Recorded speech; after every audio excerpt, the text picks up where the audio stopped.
हाँ, तो विद्यार्थियों, आज का विषय है कैसे बनती है कविता। कविता का निर्माण कैसे होता है। इस पाठ में आज हम समझेंगे कविता क्या है। नंबर दूसरा, कविता कैसे बनती है। कविता में शब्दों का चयन किस प्रकार किया जाता है। कविता में बिंब और छंद विधान किस प्रकार प्रयुक्त किया जाता है। कविता की संरचना किस तरह की जाती है और कविता के कौन कौन से घटक होते हैं, ये हम आज क्लियर करेंगे। कविता के घटक हमने सर्वप्रथम यहां पर इंगित किए हुए हैं।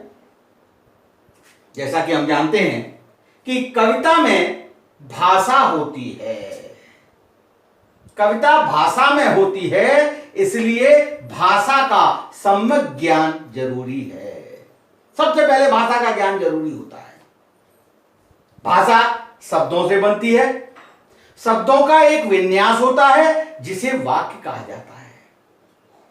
भाषा प्रचलित एवं सरल हो, पर संरचना ऐसी कि पाठक को नहीं लगे,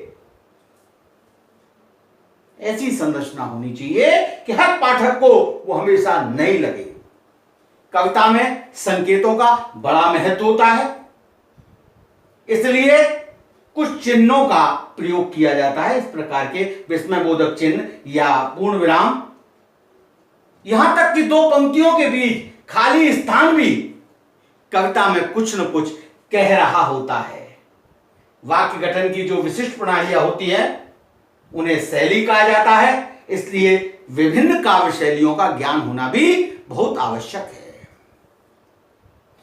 कम से कम शब्दों में अपनी बात कह देना, कभी कभी तो शब्दों या वाक्यों के बीच कुछ अनकही छोड़ देना कवि की ताकत बन जाती है। छंद के अनुशासन की जानकारी से होकर गुजरना कवि के लिए बहुत आवश्यक है। छंद के अनुशासन की जानकारी हर कवि को होनी चाहिए, तभी आंतरिक लय का निर्वाह संभव है। कविता छंद और मुक्त छंद दोनों में होती है। छंदोबद्ध कविता के लिए छंद के बारे में बुनियादी जानकारी आवश्यक तो है ही, मुक्त छंद में लिखने के लिए भी इसका ज्ञान जरूरी है। कविता समय विशेष की उपज होती है, उसका स्वरूप समय के साथ साथ बदलता रहता है, अतः किसी समय विशेष की प्रचलित प्रवृत्तियों की ठीक ठीक जानकारी भी कविता की दुनिया में प्रवेश के लिए आवश्यक है। ये कविता के प्रमुख घटक हैं। अब हम विस्तार से देखते हैं कविता के बनने की जो कहानी है। कविता के बनने की कहानी मां, दादी और नानी की जवानी, लोरी के बोल, खेतों के ढोल, बच्चों के खेल गीत, स्कूलों में उनका पहला कदम, तोतली जवान से गीत दोहराता बच्चा, उनमें कुछ नए नए शब्द जोड़ता बच्चा, ये कविता की जानी पहचानी दुनिया है जिसे हम सब जानते हैं। आप जैसे ही इन सारी स्मृतियों से जुड़ेंगे तो बुनियादी सवालों पर सोचने को मजबूर होंगे कि क्या कारण है कि दुनिया के हर बच्चे की पढ़ाई छोटी कक्षा में गीत और कविताओं से शुरू होती है। यह बुनियादी सवाल है। हर बच्चे की पहली पढ़ाई जो शुरू होगी वो गानों से शुरू होती है, गीत से शुरू होती है। बच्चे को तैयार करते हैं, twinkle twinkle little star, how I wonder what you are, Lala ji ने केला खाया, केला खा के मुंह पे। इस तरह से हम अपने बच्चे को शुरुआती जो शिक्षा देते हैं वो इन कविता और गीतों के माध्यम से देते हैं। कविता के बोल में वे कौन सी चीज है जो दुनिया के बोल से तालमेल मिलाने के लिए जरूरी है। ये सारे प्रश्न हमारे मन में उठते हैं। वैसे ही कविता जानी पहचानी, कविता की जो जानी पहचानी दुनिया हमें अनजानी सी लगने लगती है। जब ये प्रश्न उठते हैं तो जो कविता जिसको हम बचपन से जानते हैं करते हैं वो अनजानी सी महसूस होने लगती है। कविता के खेत, खलियान, बाग बगीचे, चिड़िया, शेर, मोची, पानी, सूखा, गांव, नगर सब अपरिचित से लगने लगते हैं। इन सबको हम जानते हैं, परंतु कविता के लिए ये सब अपरिचित से लगने लगते हैं। वाचिक अर्थात बोलने, उच्चारण करने की परंपरा के रूप में जन्मी कविता आज लिखित रूप में मौजूद है। उच्चारण करने की परंपरा थी। राजाश्रित कवियां जो थे वो राजाओं की प्रशंसा युद्ध क्षेत्र में काव्य पंक्तियों के माध्यम से करते थे। आज वो लिखित मौजूद। इसके साथ में मौजूद है ये सवाल। पहला सवाल क्या कि कविता क्या है।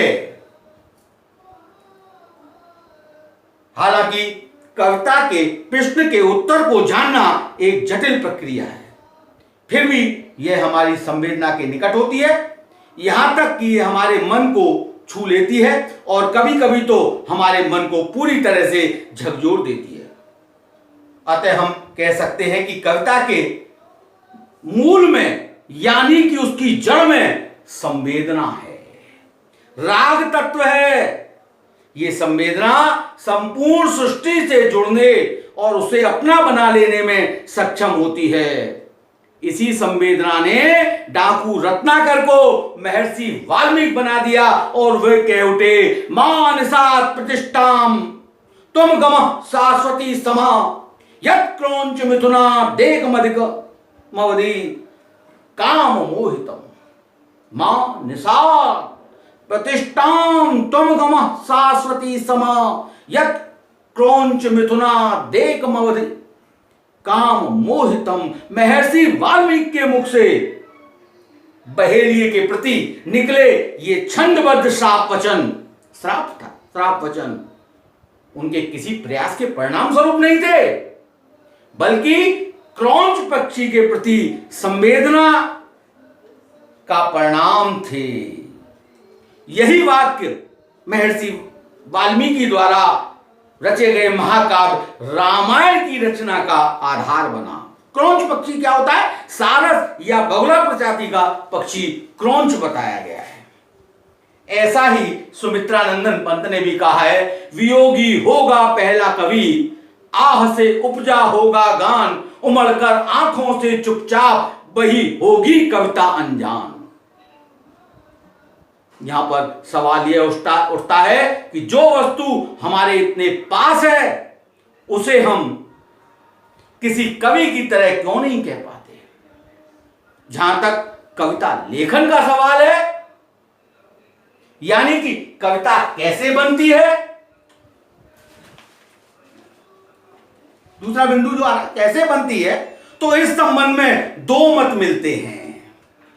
नंबर एक तो यह कि कविता बनाने की कोई प्रणाली सिखाई या बताई नहीं जा सकती, परंतु यह भी सत्य है कि पश्चिम के कुछ विश्वविद्यालय, विदेशों में, पश्चिमी देशों के कुछ विश्वविद्यालयों में और अब तो हमारे देश में भी कहीं कहीं काव्य लेखन के बारे में छात्र छात्राओं को बाकायदा प्रशिक्षण दिया जा रहा है। अब दूसरा सवाल यह भी है कि चित्रकला, संगीत कला, नृत्य कला आदि सिखाई जा सकती है, तो कविता बनाना क्यों नहीं सिखाया जा सकता? जैसे ही हम इन सवालों का सामना करेंगे तो कविता का जादू चलने लगेगा, जिससे हो सकता है कि हम संभवतः एक कवि न बन पाए, पर एक अच्छे भावुक या सहृदय पाठक अवश्य बन जाएंगे, क्योंकि किसी कविता का बारीकियों को समझना उस कविता को दोबारा रचे जाने के सुख से कम नहीं होता। किसी भी कविता की कोई भी अगर बारीकियां अगर हम समझ जाते हैं तो वो किसी कविता की, नई कविता की रचना करने से कम नहीं माना जाता। वास्तव में एक अच्छी कविता कुछ कुछ शास्त्रीय संगीत की तरह होती है, वो पाठक को बार बार पढ़े जाने के लिए आमंत्रित करती है। हम जब तक कविता से दूर हैं वो हमें रहस्यमयी लगती है, पर जैसे ही हम उसके करीब जाते हैं तो हमें उस कविता को बार बार सुनने का और देर तक सुनने का मन करता रहता है। अच्छी कविता जो होती है वो हमसे सवाल करती है, सुने और पढ़े जाने के बाद वह हमारी स्मृति में बार बार सोचने के लिए बची रह जाती है, मजबूर करती है। अब हम वापस आते हैं पहले सवाल पर कि कविता अन्य कलाओं की तरह सिखाई क्यों नहीं जा सकती भाई? अन्य कलाओं की तरह क्यों नहीं सिखाई जा सकती? हम जानते हैं कि चित्रकला में रंग, ब्रश, कैनवास, तो संगीत में स्वर, ताल, वाद्य यंत्र, हारमोनियम, तबला आदि की आवश्यकता रहती है। परंतु कविता एक ऐसी कला है जिसमें किसी बाह्य उपकरण यानी बाहरी उपकरणों की मदद नहीं ली जा सकती। एक कवि की सबसे बड़ी परेशानी यह होती है कि उसे भाषा के उन्हीं उपकरणों से काम लेकर के कुछ विशेष रचना करनी होती है जो भूगोल, इतिहास, अर्थशास्त्र आदि विभिन्न विषयों तथा हमारे दैनिक जीवन का माध्यम है। उन्हीं उपकरणों से, भाषा के उसी भाषा का उपयोग किया जाता है जिस भाषा में हम इन सब विषयों को, इन सब सब्जेक्टों का अध्ययन करते हैं, इन सब सब्जेक्टों को पढ़ते हैं। अतः कविता लिखने में कवि अपनी इच्छा अनुसार शब्दों को जुटाता है और उसे लय में बांधता चलता है। इस प्रकार हम कह सकते हैं कि कविता की अनजानी दुनिया का सबसे पहला उपकरण शब्द होता है। सबसे पहला उपकरण कविता का उसका शब्द होता है। शब्दों से मेल जोल कविता की पहली शर्त होती है। शब्दों का मेल जोल कराना, एक दूसरे से मिलाना, यह कविता की पहली शर्त होती है। इस संदर्भ में एक अंग्रेजी कवि W.H. ऑडेन ने कहा है कि play with the words, play with the words अर्थात आरंभ में शब्दों से खेलना सीखें। इस बात को हम एक उदाहरण से समझने का प्रयास करते हैं। सोचें, हम स्कूल के विद्यार्थी हैं और कक्षा में बैठे सभी सहपाठी हमसे परिचित हैं, अपरिचित है, हम नहीं जानते अपने साथ के सहपाठियों को।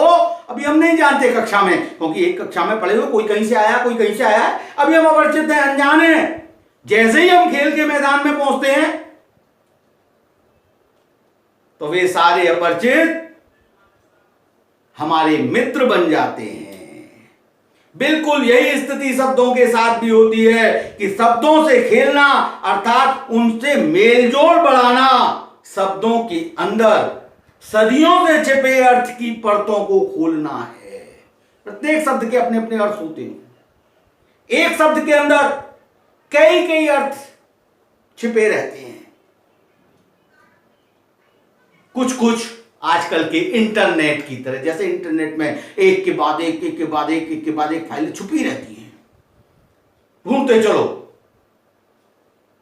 जिस प्रकार इंटरनेट से जुड़ना ज्ञान विज्ञान की नई दुनिया से जुड़ना होता है, उसी प्रकार शब्दों से जुड़ना कविता की जो दुनिया से जुड़ना कहलाता है। हम देखते हैं कि बच्चे खेल खेल में गीत रच डालते हैं। जैसे अक्कड़ बक्कड़ बम्बे बो, 80 90 पूरे 100 में लगा धागा, चोर निकल कर भागा। क्या मिला दिया तुक? बो 100 धागा भागा। क्या यह सच है कि रचनात्मकता जो है वो सबके अंदर होती है। हर व्यक्ति में रचनात्मकता होती है, आवश्यकता होती है उसे उभारने की। इस प्रकार की तुकबंदी का प्रयास धीरे धीरे रचनात्मक का आकार लेने लगती है। कई बार हम बड़े और प्रसिद्ध कवियों में भी शब्दों के खेलने का सार्थक प्रयास देखते हैं। वो भी शब्दों से खेलते हैं, बड़े बड़े कवि भी शब्दों से खेलने का प्रयास करते हैं, शब्दों से खेलते हैं। जैसे अगर कहीं में तोता होता, तोता होता तो क्या होता? अगर कहीं में तोता होता, तोता होता तो क्या होता? तोता होता। रघुवीर सहाय की कविता है। क्या? अरे मैं तोता होता तो क्या, तोता ही तो होता। इस बात को कहने के लिए कितना शब्दों से खेले हैं कि अगर कहीं में तोता होता, तोता होता तो क्या होता? अरे तोता होता तो क्या होता? तोता ही होता ना। अगर कहीं में तोता होता, तोता होता तो क्या होता? तोता होता। ये रघुवीर सहाय ने पंक्तियों लिखी है, शब्दों से खेला है। वाह जी वाह। देखिए शमशेर बहादुर की एक कविता है, चंद्रमा को लेकर बनाई है, वाह जी वाह। हमको बुद्धू ही निरा समझा है, हम समझते ही नहीं कि जैसे आपको बीमारी है। आप घटते हैं तो घटते ही चले जाते हैं। चंद्रमा पूर्णिमा के बाद धीरे धीरे घटता हुआ अमावस्या को लुप्त हो जाता है। आप घटते हैं तो घटते ही चले जाते हैं, और बढ़ते हैं तो बस यानी कि बढ़ते ही चले जाते हैं। पड़वा प्रतिपदा से लेकर पड़वा से लेकर पूर्णिमा तक बढ़ते चले जाते। दम नहीं लेते हैं जब तक कि बिल्कुल ही, जब तक कि बिल्कुल ही गोल ना हो जाएं, बिल्कुल गोल। यह आपका मरज अच्छा ही नहीं होने में आता। आपका ये जो मरज है ये अच्छा ही नहीं होने में आता। आप ऐसे घटते चले जाते हैं, बढ़ते चले जाते हैं, हर पक्ष उसमें। शमशेर बहादुर ने इस प्रकार शब्दों से खेल करके चंद्रमा की विशेषता को यहां स्पष्ट किया है। शब्दों और ध्वनियों के खेलने के प्रयास में अर्थ के नए आयाम खुलते हैं। शब्दों का ये खेल धीरे धीरे एक ऐसी दुनिया की ओर ले जाता है जहां रिदम है, लय है और एक व्यवस्था है। यही प्रवृत्ति आगे चलकर शब्दों को ठीक ठीक रखकर अर्थ के खेल खेलना सिखा देती है। अर्थात शब्दों के खेल से शुरू हुई कविता रचने की कहानी शब्दों की व्यवस्था तक जाती है। उदाहरण के लिए धूमिल की कविता मोचीराम की कुछ पंक्तियां देखें। चोट जब पैसे पर पड़ती, चोट जब पैसे पर पड़ती तो कहीं ना कहीं एक चोर की दबी रह जाती, जो मौका पाकर उबरती है और उंगली में गड़ती है। मोचीराम की कविता है। यानी कि पैसे, चोर कील, दबी रह जाती, मौका पाकर गड़ती, इन पंक्तियों में पैसे पर चोट यानी उचित मेहनताना न मिलना और उपेक्षा के भाव पर बल दिया है। अर्थात इन पंक्तियों की अगर हम संरचना बदल दें तो अर्थ भी बदल जाएगा। जैसे पड़ती है पैसे पर चोट जब, तो चोर कील कहीं न कहीं एक रह जाती, दबी उबरती है जो मौका पाकर और गड़ती है अंगुली में। यहां चोट पर अधिक बल हो गया तथा पैसे पर कम, जबकि ऊपर की कविता में पैसे पर अधिक बल है। इस तरह चोट, एक, दबी, जो, अंगुली, इन शब्दों पर अगर हम ध्यान दें और ऊपर की पंक्तियों में पैसे, चोर कील, दबी, मौका पाकर, गड़ती, इन शब्दों पर अगर हम ध्यान देते हुए सोचें कि वाक्य संरचना का कविता में क्या महत्व होता है। इन दोनों पंक्ति कविताओं की इन शब्दों पर अगर हम देखें, इनकी तुलना करें और विचार करें कि वाक्य संरचना का कविता में क्या महत्व होता है। कविता में शब्दों के पर्याय नहीं होते। इन कविताओं में चोट के स्थान पर यदि हम मार शब्द रख दें तो कविता का भाव ही बदल जाएगा, क्योंकि चोट शब्द मोची के संदर्भ में एक अलग अर्थ रखता है। हथौड़ी की चोट मोची के संदर्भ में एक अलग अर्थ रखता है। अब आता है उसके बाद बिंब और छंद। बिंब और छंद जो है वो कविता की आंतरिक लय होते हैं। बिंब दृश्य, श्रव्य, स्पर्श, ये तीन प्रकार के होते हैं तथा छंद मात्रिक एवं वार्णिक दो प्रकार के होते हैं। ये दोनों कविता को इंद्रियों से पकड़ने में सहायक होते हैं। हमारे पास दुनिया को जानने का एकमात्र सुलभ साधन इंद्रियां ही हैं। बाह्य अर्थात बाहरी संवेदनाएं मन के स्तर पर बिंब के रूप में बदल जाती है। कुछ विशेष शब्दों को सुनकर अचानक मन के अंदर कुछ चित्र बन जाते हैं, यही तो बिंब कहलाते हैं। कुछ शब्दों को सुनकर के कोई चित्र साकार हो जाए, यही बिंब है। ये स्मृति चित्र ही शब्दों के सारे कविता का बिंब निर्मित करते हैं। सुमित्रानंदन पंत की कविता संध्या के बाद की पंक्तियां उदाहरणार्थ प्रस्तुत है। तट पर बगलों सी वृद्धाएं विधवाएं जप ध्यान में मगन, तट पर बगलों सी वृद्धाएं विधवाएं जप ध्यान में मगन, मंथर धारा में बहता जिनका आदर्श गति अंतर रोदन। इन पंक्तियों को ध्यान दीजिए। बगलों सी वृद्धाएं, विधवाएं पढ़कर हमारी स्मृति में बगलों का आकार, उसकी सफेदी और वृद्ध विधवाओं के घुटे हुए सिर के कारण उनकी गर्दन का आकार तथा उनके सफेद वस्त्र एक आकार हो जाते हैं। उनकी संकल्पना साकार हो जाती है बगलों के माध्यम से। दृश्यों को सजीव एवं चेतन बिंब के रूप में प्रस्तुत करने के लिए मानवीकरण की शैली अपनाई गई है। मानवीकरण, बीती विभावरी जागरी, अंबर पनघट में डुबो रही, तारागढ़ उषा नागरी।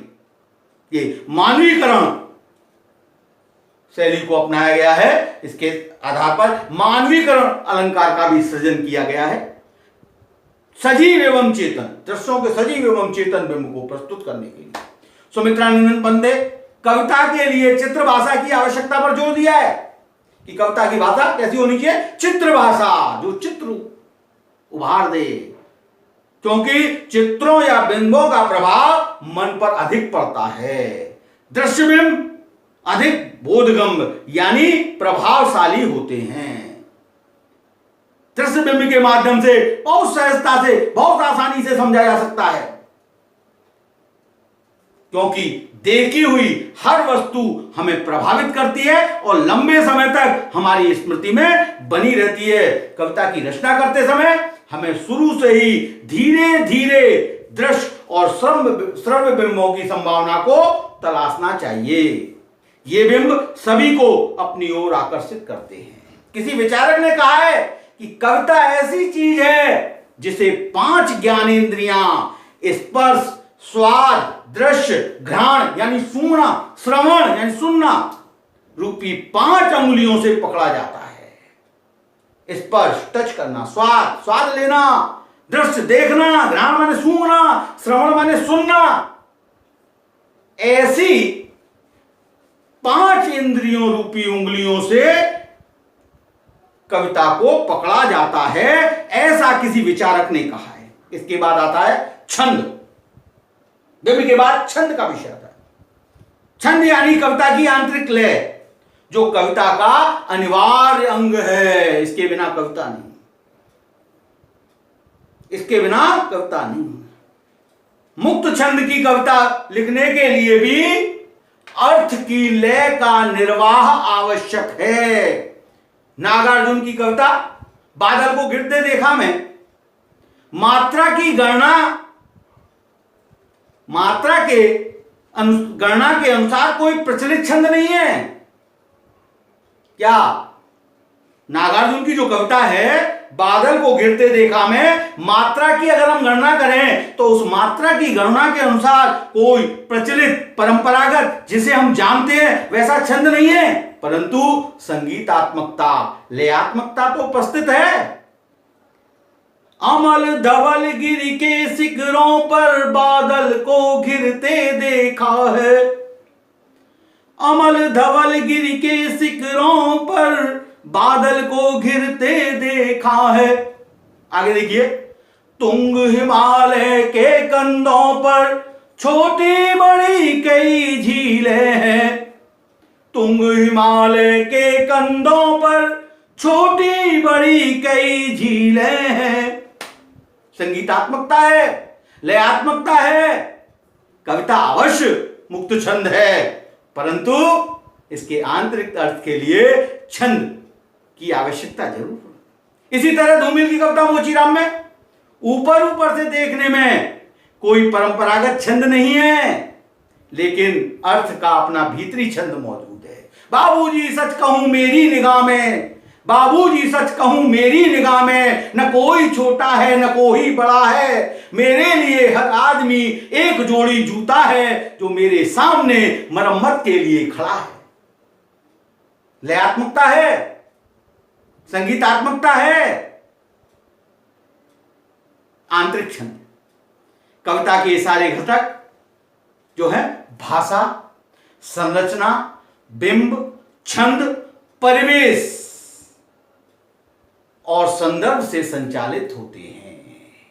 भाषा के जो घटक हैं, कविता के जो सारे घटक हैं, भाषा, संरचना, बिंब और छंद, परिवेश यानी वातावरण और संदर्भ, किस संदर्भ में, उससे संचालित होते हैं।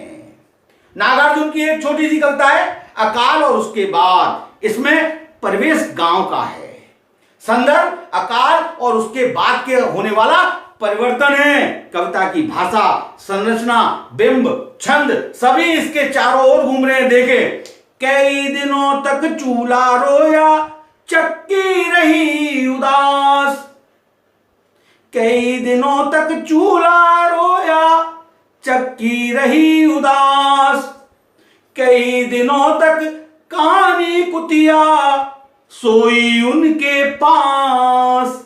आगे देखें, दाने आए घर के अंदर कई दिनों के बाद, दाने आए घर के अंदर कई दिनों के बाद, धुआं उठा आंगन से ऊपर कई दिनों के बाद, धुआं उठा आंगन से ऊपर कई दिनों के बाद। यहां कवि ने अकाल और उसके बाद होने वाले परिवर्तन को सांगीतिक व्यवस्था के अंतर्गत केवल कुछ संकेतों के द्वारा, कुछ संकेतों के माध्यम से अपनी बात प्रकट कर दी है। जैसे घर में दाने का आना,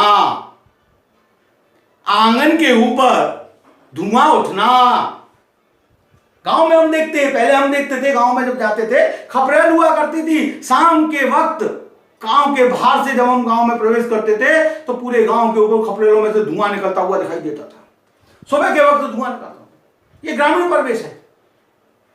यहां गांव के परिवेश के लिए चूल्हा, चक्की, दाने आदि तद्भव शब्दों का प्रयोग किया है कवि ने।